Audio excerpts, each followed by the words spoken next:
The world in which we operate today is changing very rapidly. Production and distribution models are being turned on their head every day of the week with companies like Amazon and their AWS-type services, etc.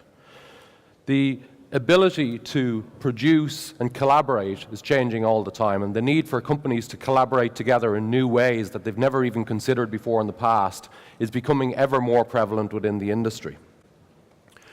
For those of you that have kids within the audience, you'll often get asked the question, why do people on the other side of the world not fall off?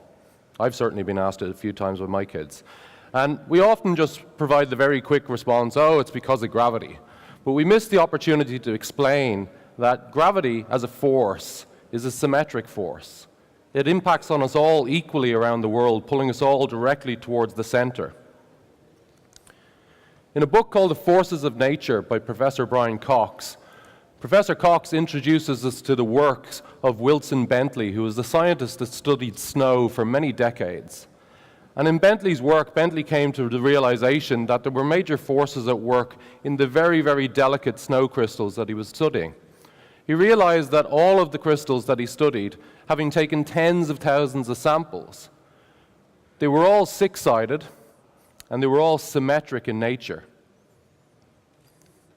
I hope some of you in the audience are familiar with Professor Brian Cox. For me, Professor Cox is the David Attenborough of the scientific community today. He's generating excitement amongst the younger generations with regard to science in general, but in particular his field in physics. And Cox frequently talks about the importance of symmetry. He talks about it being central to modern physics. Symmetry of the law of gravity is reflected in the symmetry of the objects it forms. If we look at the planets are all round. That's gravity pulling everything in all together towards one center.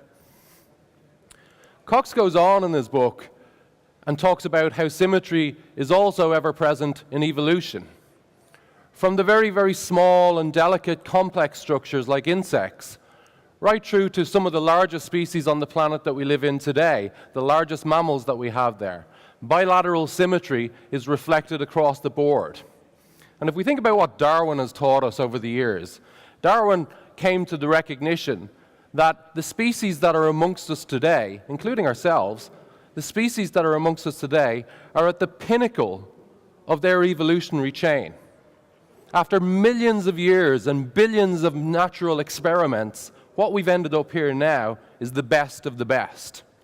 And bilateral symmetry is reflected in a huge percentage of all the species that occupy our planet today, including us. There's been many, many studies performed with regard to what impact symmetry has on us as a species, the human species. It's quite interesting. A lot of the studies have focused in around whether our symmetry and how symmetrical our faces are, whether that has an impact on our attractiveness to the other sex. And the answer is it does. It has a major impact. The more symmetric your face is, the more attractive you are. Now, for those of you that are checking yourselves out on the phone out there to see how symmetric your faces are, there's an app for that. There's actually a lot of apps for that. I did a little bit of research for that, so you don't have to distract your neighbors during the talk. The reason I'm talking to you about symmetry and its impact on how nature has evolved and how it has become the dominant design within nature is there is huge asymmetries within industry. Multiple different industries today, we see asymmetries in how services are provided. If we think about the power industry, for example, the power industry, in most markets, you typically have one dominant provider of service. That dominant provider makes a massive investment in a power generation facility, and that investment and the building out of their network serves as a massive entrance barrier to competition. So we tend to see very little innovation in that space. What we've got on the screen behind me there, most of you probably recognize the car. It's a Tesla car. Very interesting. That in itself is bringing massive disruption to the automobile industry. However, the interesting piece in the context of this talk is actually the house. Because the house, the roof on the house and the roof on the garage is a Tesla solar power system that reflects in with the surroundings, the neighboring houses, etc. It doesn't stand out of place. And that house is able to generate with that roof system enough power to power the house and to power the car. And you'll see a small little thing to the right of the car on the side of the wall of the house. That's a Tesla power pack. And that power pack, or Powerwall as they call it, that Powerwall can provide electricity back onto the grid during times of surplus. So now all of a sudden we're entering into this era in an industry that was once completely asymmetrical. We're entering into an era of prosumer, where the consumers of the service can also start to provide back onto the grid and bring disruption. And this is something that is going to fundamentally change that industry. Peter Diamandis, he's kind of a technologist and a visionary and an entrepreneur. He speaks about how in the future, electricity will be next to free. We won't have massive electrical bills month on month. And that will be driven out of the very rapidly falling cost in solar technology and the very rapid innovation that we're seeing in battery technology to allow us to store that energy that's being gathered by those solar cells. And that's going to fundamentally, if you're looking for an industry that's really looking disruption in the eye, the electrical industry is a fine example. But it's not on its own. There are a number of industries that are also faced with this. If we think about the media industry, the media industry is highly asymmetric in its nature. We like to think that content that we see on our screens comes to our screens as a result of consumer demand and typical competitive market forces. But you can see here in the lineup of channels, and I know they're quite small, we don't really want to focus in on the specific ones, but the vast majority of channels that are available in the Western world is owned by a small handful of companies. So when we think there's choice available to us as consumers of content in the media world, particularly for linear broadcast TV, think about the fact that there's only 6 companies that own the bulk of the sources of that content, and they own the channels that control what content is allowed out, which really raises a lot of questions as to what agenda is being served when we get content displayed on our TV screens. It's easy to form the opinion that with such a stranglehold on that industry, that nobody would be able to challenge that. Thankfully, millennials and Generation Z think differently. And keep in mind, it's very important to recognize that both here in Europe, but also in the US, that millennials and Generation Z today now represent in excess of 40% of the market. So they're pretty important, and they're getting stronger all the time. If we think about how symmetric disruption is impacting the media industry, we now have the concept of social video platforms. And the social video platforms, you know, they largely started out with YouTube, and we've seen Vimeo come on board. Facebook is now getting into video. Even LinkedIn now, when I go through my LinkedIn feed, is constantly streaming some sort of video with somebody talking about some product somewhere. And they're all getting in on the action, and they won't be the last ones. There'll be many more to come in the future. If we look at the impact of this, what we're seeing now is any business, any individual, any connected camera that has interesting content now has 0 entrance barriers. Now they can access an audience of billions of viewers around the world. And this is fundamentally changing how content is consumed by users and also how it's being produced. If we look on the industry side of things, companies like Nike and Coca-Cola, they're taking advantage of this now. They're building their own dedicated channels where they can target specifically to consumers who are interested in their products. We've got the likes of Apple and Sony PlayStation that are leading the charge on that front. They've got over 5 million subscribers now that are actively watching and consuming the content produced by these companies. These companies are able to bypass those big 6 guys now and reach their audience directly. But that pales into insignificance when we look at the ones that are really winning the battle for relevance on these social video platforms. For those of you that have kids, and particularly if they're into Minecraft, you may not recognize the face that's on the screen there, but certainly his opening line on all of his videos of, "Hello, this is Stampy," that we all, certainly if you've gone through it like I have in my house, you come to cringe when you hear that thing, because you've normally heard it for about the 500th time.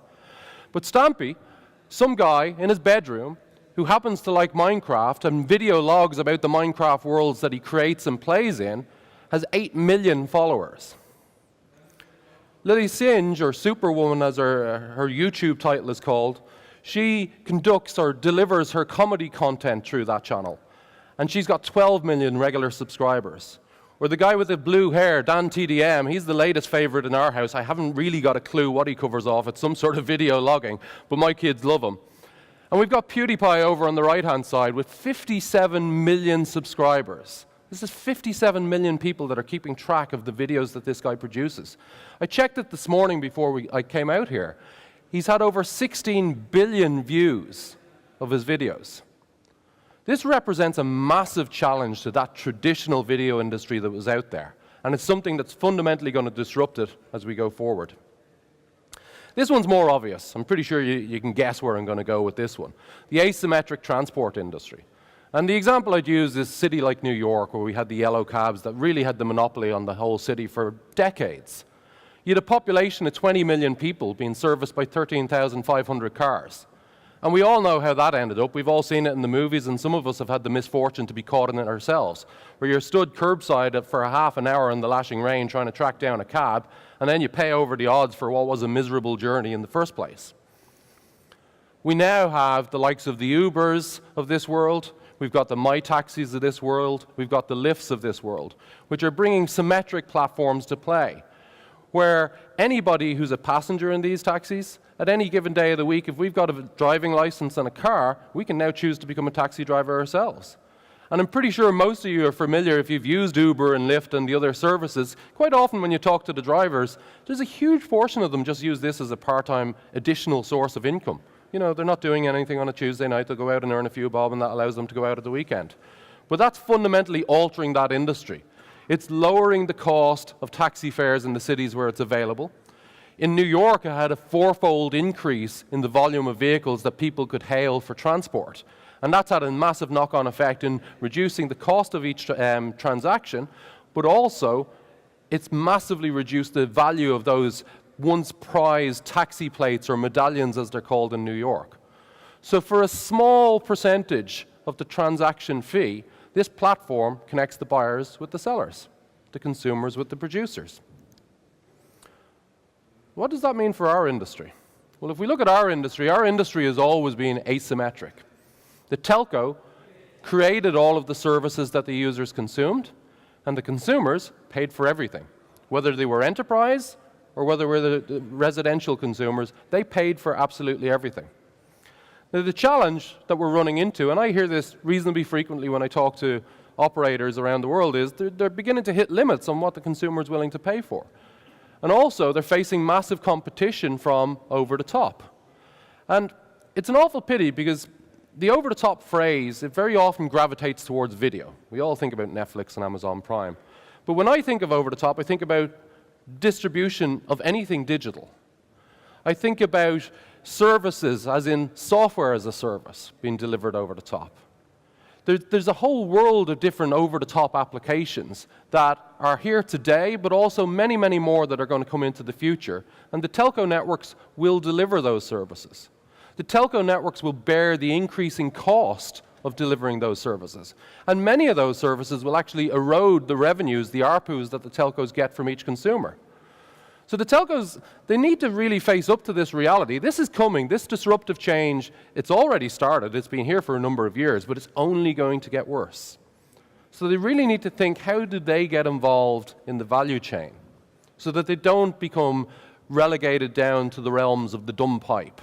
I don't think any of the telcos in the room want that to happen.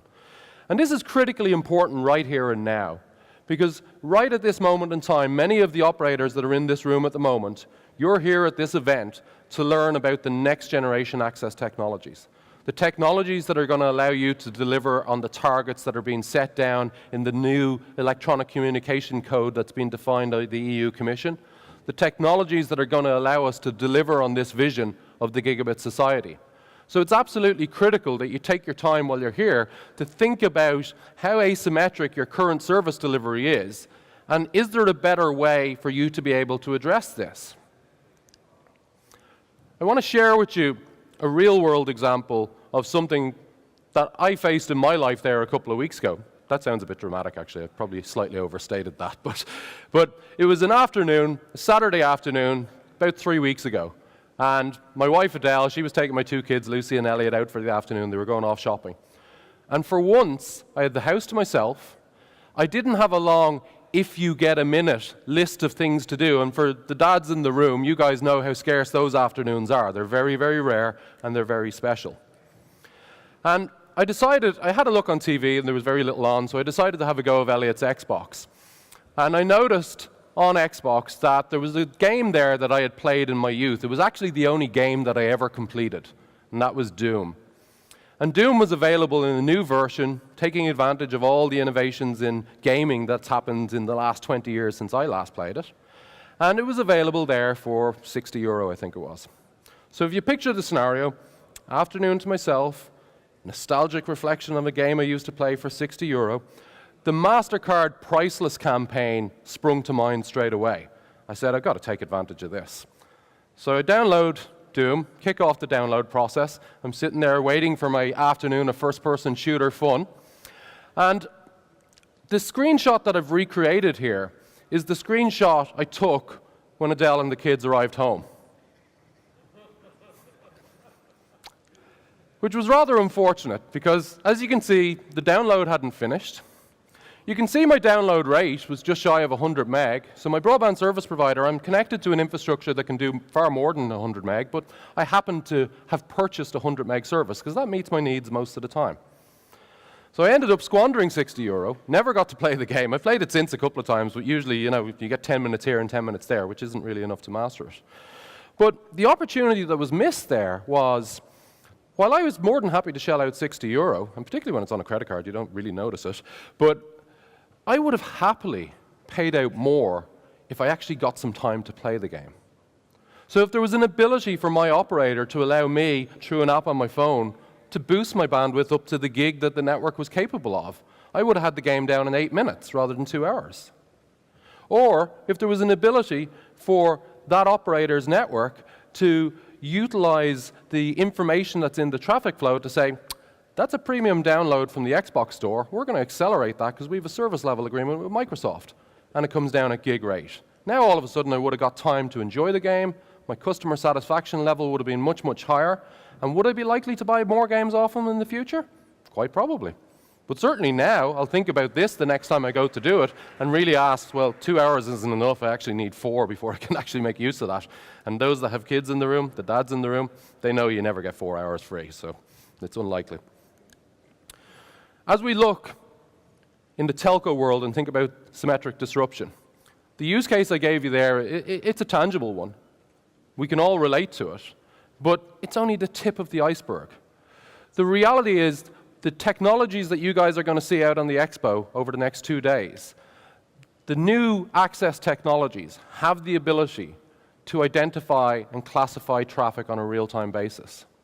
And when you marry that capability with centralized SDN control, it creates an environment where service providers can contract with third parties, cloud-based third parties, and begin to offer them different services, services that would allow their customers to have a much better quality of experience when used over that specific network.